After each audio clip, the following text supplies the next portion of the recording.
All right, let's talk about Africa. When you hear that word, what's the first thing that pops into your head?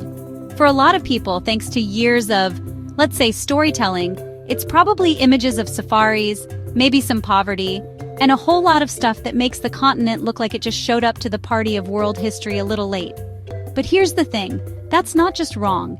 It's like saying the internet was invented by TikTok. The truth is, some of the world's most advanced ancient civilizations weren't just Africa, they in Africa. We're talking about a continent that was the OG of human innovation. Think about this for a second. Africa had universities before Europe even had printing presses. Let that sink in.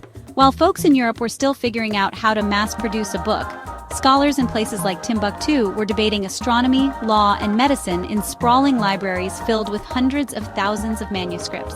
It's a history so rich and so deep, but for some reason, it's the one chapter that always seems to be missing from our textbooks.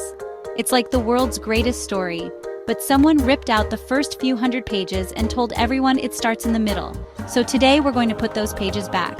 We're going on a journey to uncover 10 powerful, mind-blowing facts about African history and culture that you definitely were not taught in school. I promise you, if you stick around, these stories will completely change the way you see the continent, and maybe even the world, forever. It's time to get the real story, the full story. Let's do this. So, where does the human story begin? No, not in a dusty textbook that starts with Greece or Rome. It starts in Africa. This isn't just a cool theory, it's science. They call Africa the cradle of humanity for a reason. The oldest human fossils ever discovered are great-great-great, you get the picture. Grandmother Lucy was found in Ethiopia. This means that every single person watching this video, no matter where you are in the world, has roots that trace back to the African continent. We're all family, which, makes those awkward family reunions a little bit bigger. This is where it all started. The very first sparks of what makes us human ignited right here. We're talking about the invention of language. The first time someone looked at a rock and thought, this would be much better if it were pointy. The creation of the first tools, the revolutionary idea of farming so you don't have to chase your dinner every night, and the concept of living together in communities. All of these fundamental building blocks of civilization weren't imported to Africa. They were exported Africa to the rest of the world. It's the original startup, and humanity was its most successful product. When you think of the world's great ancient universities, what comes to mind? Oxford, Cambridge, Bologna? And yes, they're old, they're prestigious, they've got the fancy robes. But what if I told you that while these European institutions were still in their infancy, a world-class center of learning was thriving in the heart of the Sahara? Welcome to the University of Sankore in Timbuktu, Mali. In the 14th century, this wasn't just a school, it was an intellectual powerhouse, attracting scholars, poets, and scientists from all over the Islamic world. Imagine a city dedicated to knowledge, where the most valuable commodity wasn't gold, but books. Sankore and its associated schools had libraries filled with an estimated 700,000 manuscripts. That's more books than many European cities had people. They weren't just reading either. The curriculum was incredibly advanced, covering everything from law, medicine, and astronomy to philosophy, rhetoric, and art. They were mapping the stars and debating ethics while much of the world was, not. It was a beacon of knowledge that proves education and intellectual curiosity have always been deeply valued in Africa. History books love to talk about the Roman Empire, the British Empire, the empire on which the sun never sets. It's all very impressive, but they often forget to mention the African empires that were just as grand, if not grander. Let's talk about the Mali Empire. We're not talking about the modern country of Mali. We're talking about a West African empire that, in the 14th century, stretched for over 2,000 miles. It was a sophisticated state with a complex government, powerful army, and wealth that was, frankly, legendary. And at the heart of that legend was one man, Mansa Musa, often called the richest person in all of history. And this guy wasn't subtle about his wealth. In 1324, he went on his pilgrimage to Mecca, and he didn't exactly travel light. He took a caravan that included 60,000 men, 12,000 slaves, each carrying gold bars, and 80 camels, each loaded with hundreds of pounds of gold dust. He was so generous, handing out gold to the poor in every city he passed through, that when he visited Cairo, he gave away so much gold that he completely crashed the local economy. The price of gold in the entire Middle East plummeted and didn't recover for over a decade. Imagine being so rich you accidentally break capitalism for a whole region. That was African royalty. Let's talk architecture. And I don't mean minimalist tiny homes. I mean structures so magnificent, so mathematically precise, that for centuries people refused to believe they could have been built by ancient Africans. Of course, we have to start with the Great Pyramids of Giza in Egypt. These are not just big pointy piles of rock. They are masterpieces of engineering, aligned with astrological precision to the stars, built thousands of years ago without modern machinery. To this day, engineers are still scratching their heads, trying to figure out exactly how they did it. It's a testament to a civilization that had an incredible understanding of mathematics, logistics, and astronomy. But that's not all. Fast forward a couple of thousand years and travel south to Ethiopia. Here, you'll find the rock-hewn churches of Lalibela. These aren't buildings constructed on the ground. They are monolithic churches carved out of the ground, sculpted from single blocks of solid volcanic rock. King Lalibela wanted to create a new Jerusalem, and his builders achieved it by chiseling down into the earth, creating intricate churches complete with windows, pillars, and drainage systems, all interconnected by a labyrinth of tunnels.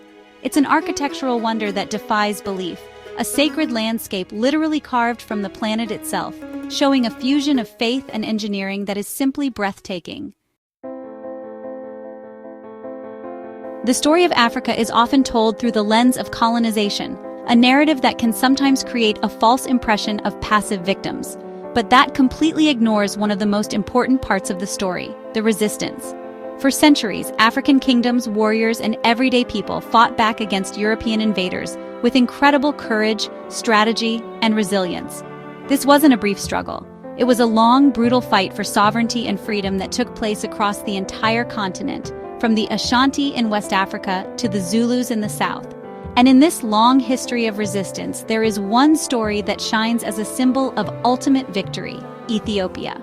In the late 19th century, during the so-called Scramble for Africa, when European powers were carving up the continent, Italy set its sights on Ethiopia. But the Ethiopians, under Emperor Menelik II, were not having it.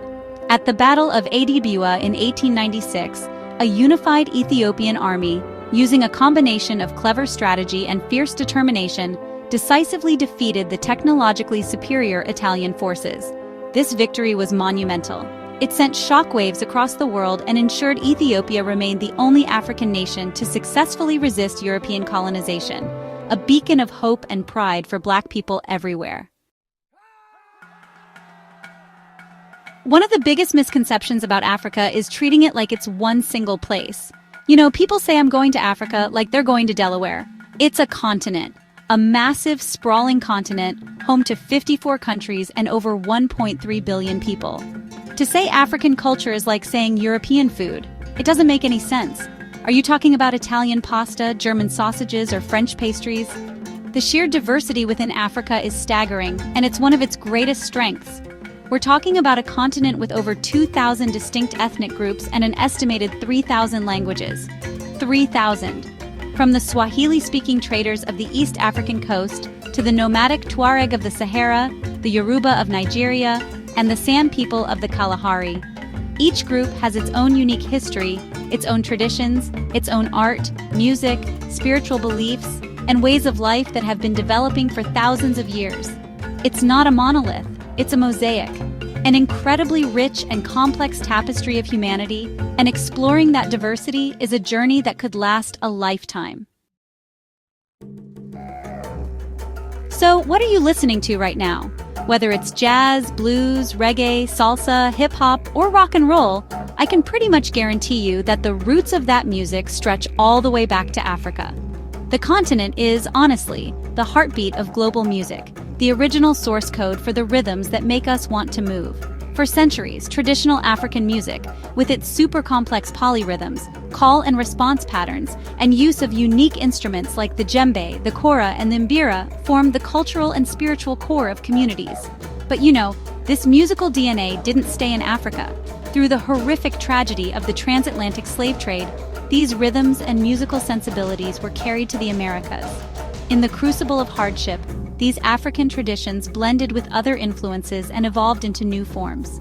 The spirituals and work songs of enslaved people became the blues. The blues electrified into rock and roll. The syncopated rhythms of the Caribbean gave birth to reggae and salsa, and the storytelling and rhythmic poetry of West African griots laid the foundation for hip-hop. So next time you're nodding your head to a beat, just remember to thank the African musicians who created the rhythm of the world. In a world where we're still fighting for gender equality, it's easy to assume that patriarchal societies have always been the default setting for humanity. But history, especially African history, tells a very different story. While many cultures around the world were sidelining women, numerous African societies were matriarchal or matrilineal. In these communities, power, property, and lineage were passed down through the mother's side of the family. Women weren't just respected, they were often the primary decision-makers, leaders, and the very center of the social structure. Take the Ashanti people of Ghana, for example. In their powerful empire, the Queen Mother was one of the most influential figures. She had the authority to nominate and even depose the king. Her wisdom and counsel were essential to the running of the state.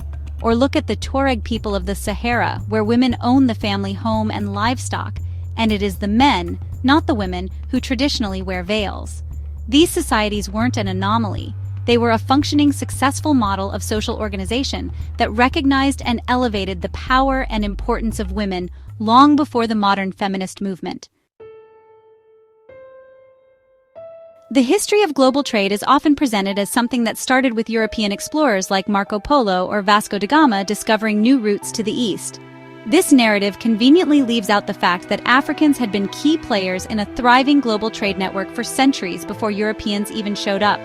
We're talking about extensive, sophisticated trade routes that connected the African interior with the Middle East, India, and even as far as China. Africa wasn't waiting to be discovered. It was already connected to the world. The Swahili coast of East Africa is a perfect example.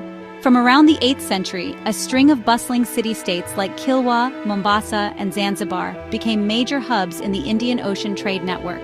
Merchants traded African goods like gold, ivory, and timber for porcelain from China, spices from India, and cotton from Persia. This exchange wasn't just about goods, it was a powerful exchange of cultures, ideas, and technologies. The Swahili language itself, a beautiful blend of Bantu and Arabic, is a living testament to this long history of cosmopolitan global interaction. So if all of this incredible history is true, why don't more of us know about it? Why was it left out of the books? The answer, unfortunately, is a painful one: colonization. When European powers colonized Africa, they didn't just conquer the land, they sought to conquer its history.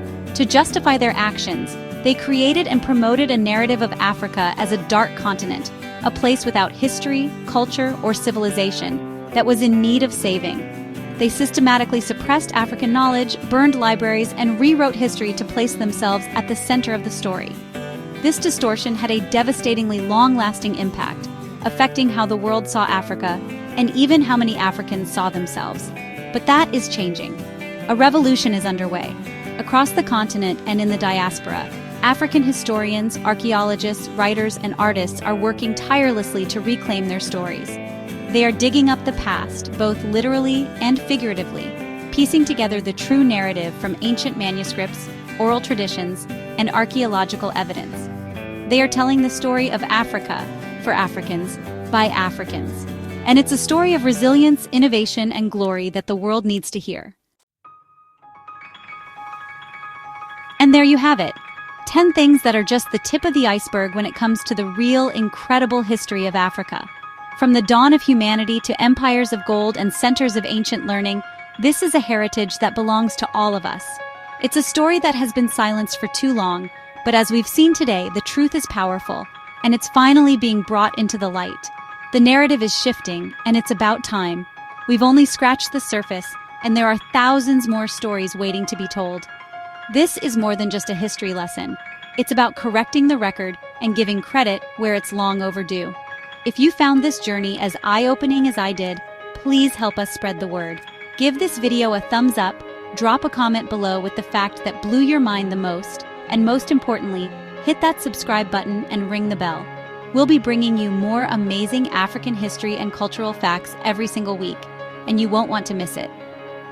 By sharing this knowledge, you become a part of the movement to reclaim this history. You help ensure that the wisdom, ingenuity, and resilience of our African ancestors are not forgotten, but are celebrated and kept alive for future generations. Let's keep this conversation going and build a community dedicated to celebrating the true story of Africa. Thank you so much for watching, and I'll see you in the next one.